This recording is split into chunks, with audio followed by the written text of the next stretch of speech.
Hello बच्चों, कैसे हैं आप लोग। उम्मीद है आप लोग बहुत अच्छे होंगे, फिट और फाइन होंगे। तो बच्चों, आज हम लोग स्टार्ट करने जा रहे हैं क्लास 10th का एक और नया चैप्टर मैथमेटिक्स का, जो कि रहने वाला है एपी मतलब समांतर श्रेणी। तो बच्चों आ जाइए और सीखते हैं आज की क्लास में फिर से एक नया चैप्टर, एक नया कॉन्सेप्ट, और बहुत ही आसानी से हम लोग ये चैप्टर को सीखने वाले हैं। इससे काफी अच्छे खासे क्वेश्चन आपके बोर्ड के एग्जामिनेशन में आते हैं और इसमें से क्वेश्चन आना तय होता है और बहुत ही आसान सा चैप्टर रहने वाला है। तो चलिए स्टार्ट करते हैं। अब सबसे पहले यदि आपको समझना है तो इसके क्वेश्चंस पे आने से पहले आपको इसका इंट्रोडक्शन का पार्ट समझना होगा। और इंट्रोडक्शन को समझने के लिए सबसे पहले यह समझना होगा कि चैप्टर है क्या और चैप्टर में हमें समझना क्या है। तो बच्चों, जैसा कि चैप्टर का नाम है, पहले इसे आप समझने की कोशिश करें। हमारा चैप्टर है एपी, है ना। एपी इसको शॉर्ट फॉर्म में कहते हैं और इसका फुल फॉर्म होता है अर्थमेटिक प्रोग्रेशन। क्या होता है? अर्थमेटिक प्रोग्रेशन, याद रखना है ना। अब इसका नाम प्रोग्रेशन शब्द से क्यों जुड़ा हुआ है?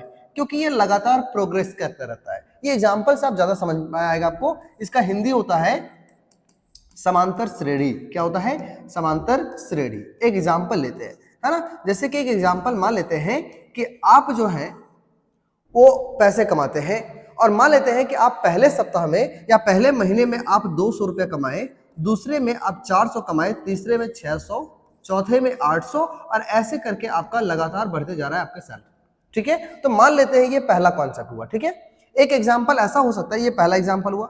दूसरा एग्जांपल ऐसा हुआ कि आपने 2025 में मान लेते हैं कि जनवरी से लेकर के और अप्रैल तक आपने इनकम किया, है ना। आपने कमाया, आपने काम किया, उसके बदले में आपको सैलरी मिला। और इसमें से आपको यह समझना है कि यदि आपको पहले से दे दिया गया है कि यह जनवरी से लेकर के और अप्रैल तक का मंथ है ना, और इस मंथ के बीच में आपकी सैलरी आनी है, जो कि होने वाला है 200, अगले महीने है 400, उसके अगले महीने है 600, और उसके अगले महीने है 800।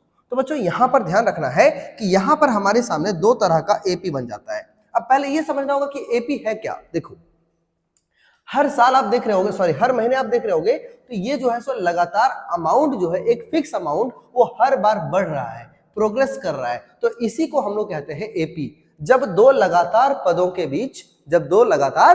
के बीच का अंतर हमेशा बराबर होता है तो उसे हम लोग एपी कहते हैं। या तो हमेशा दो लगातार पद के बीच में हमेशा एक निश्चित अमाउंट या तो बढ़ रहा होगा या तो घट रहा होगा, तभी हम इसे क्या कह सकते हैं? एपी कह सकते हैं। कहने का मतलब देखो, यहां पर 200 से 400 हुआ, इसका मतलब 200 का डिफरेंस। यहाँ 400 से 600 हुआ, फिर भी 200 का डिफरेंस, फिर से 200 का डिफरेंस। तो जब डिफरेंस हमेशा इक्वल रहता है तो समझ जाते हैं कि ये जो है वो हमारा एपी में है। अब एपी दो तरह का हो सकता है, जैसे कि हम लोग चैप्टर में पढ़ रहे हैं, तो एपी दो तरह का हो सकता है। ये देखो, जब ये लगातार बढ़ते चले जाए, हमें पता नहीं है कि इसका अंतिम पद क्या है, ऐसे समय में हम इसे कहते हैं अपरिमित एपी। क्या कहते हैं बच्चों? अपरिमित एपी कहते हैं। और जब यहां पर इसका अंतिम पद पता है, इसके बाद ये नहीं बढ़ रहा, तो इसे हम लोग कह देते हैं परिमित एपी। क्या कहते हैं? तो इसे कहते हैं परिमित एपी। अब इसमें बहुत कुछ समझना है। अभी आपको ये बात समझ में आ गया होगा कि कौन कौन सा कैसे बढ़ रहा है और कौन कौन सा कैसे घट रहा है। यदि निश्चित हो, एकदम फिक्स हो, तो इसे परिमित कहते हैं, और फिक्स ना हो, ये कहां तक जा रहा है पता नहीं, तो इसे अपरिमित एपी कहते हैं। अब आपसे एक क्वेश्चन है, सोचो, यदि मेरे सामने कुछ ऐसा एक हमारे पास डेटा है, एक एपी मान लेते हैं दिया हुआ है ना, जैसे 16 है, 18 है, 20 है, 22 है, ऐसे बढ़ते चले जा रहा है। क्या एपी सिर्फ और सिर्फ बढ़ता ही है?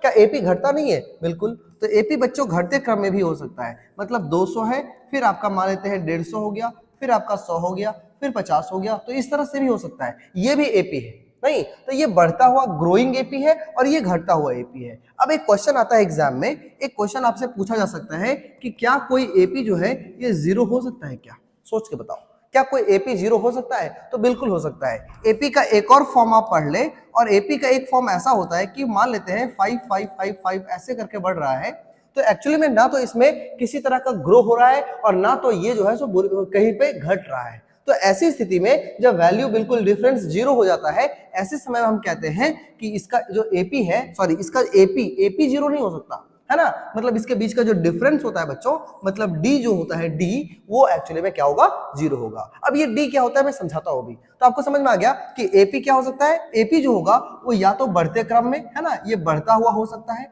ये घटता हुआ भी हो सकता है ना, या तो ये स्थिर भी हो सकता है बच्चों। तो 3 तरह के आपने एपी पढ़े, जिसमें आपने क्या क्या पढ़ा कि बढ़ता हुआ एपी भी हो सकता है, घटता हुआ भी हो सकता है, या तो स्थिर एपी भी हो सकता है। तो बेसिकली ये तीन सवालों का जवाब आपको समझ में आ गया होगा कि एपी किस किस तरह का हो सकता है। ठीक है, तो अभी हमने पिछले स्लाइड में क्या पढ़ा, हमने पिछले स्लाइड में पढ़ा कि एपी के जब दो लगातार पदों के बीच में यदि उसका अंतर हमेशा इक्वल रहता है तो इसे एपी कहते हैं। और एपी आपका बढ़ता हुआ भी हो सकता है, मतलब पॉजिटिव भी हो सकता है, नेगेटिव भी हो सकता है। ये बढ़ता हुआ का मतलब होता है कि डिफरेंस हमेशा पॉजिटिव आएगा, मतलब हमेशा एपी के बीच के अंतर को पता करने के लिए अगले वाले टर्म से पिछले वाले टर्म को माइनस कर देते हैं। तो 18 में से 16 जाएगा तो 2 बचेगा।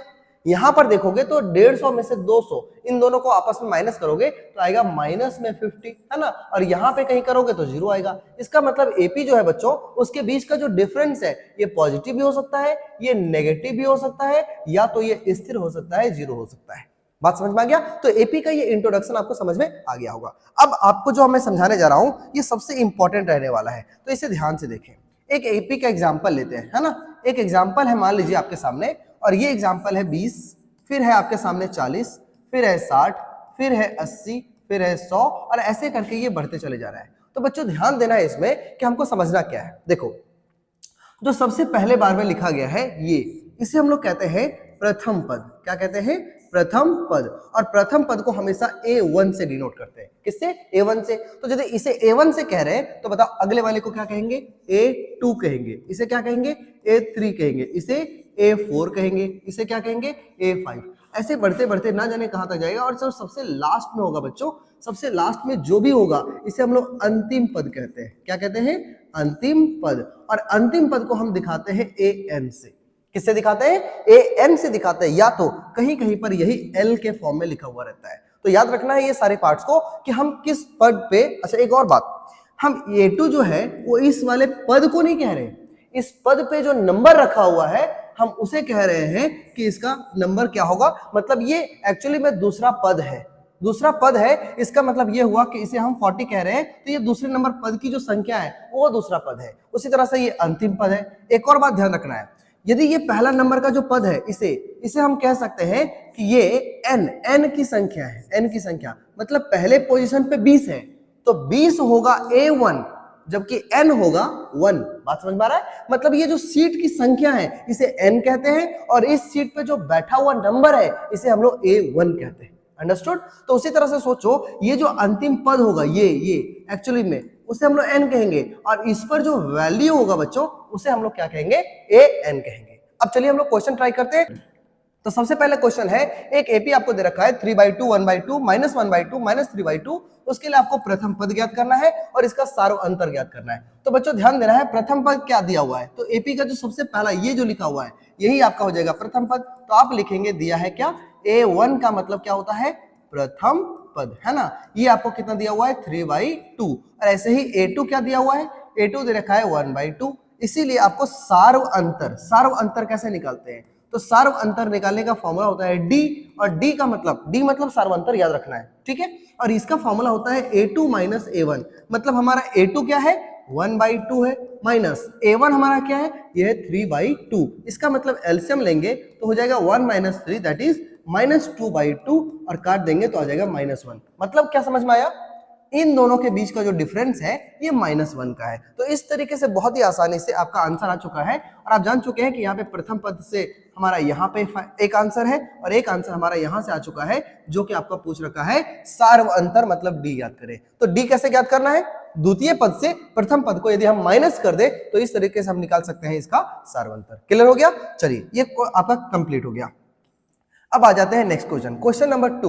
संख्याओं की निम्नलिखित सूचियों में से कौन कौन सा एपी में है और कौन कौन सा एपी में नहीं है, ये आपको चेक करना है बच्चों। तो हम कैसे चेक कर सकते हैं? देखिए, अब सबसे पहला एपी आपके सामने ये है 4, 10, 16 और 22। इसका मतलब यहाँ पे समझना है, हम फर्स्ट क्वेश्चन को सॉल्व कर रहे हैं। यहाँ पे दिया हुआ है आपका क्या लिखना है? दिया है, बहुत ही आराम से समझना है ना। दिया है क्या? पहला पद मतलब A1 कितना है? A1 है आपका 4, और A2 कितना है? तो A2 है आपका 10। इसलिए इसका अच्छा A3 भी लिख लेते हैं, क्यों? वो समझ में आएगा अभी।